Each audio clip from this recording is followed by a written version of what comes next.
আমার নাম কুশলী কীর্তি ভিক্ষু। আমি এখানে 3 বছর হচ্ছে এখানে। 3 বছর। আচ্ছা, মূলত এখানে কোন কোন সময়ে অনুষ্ঠানগুলো হয়? এখানে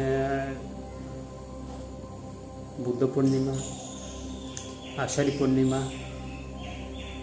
পূর্ণিমা, যেটা হিন্দু ধর্মের মধ্যে গুরু পূর্ণিমা বলে, তারপরে প্রবরণ পূর্ণিমা, যেগুলো হিন্দু ধর্মের মধ্যে লক্ষ্মী পূর্ণিমা। কত সালের পুরনো এটা?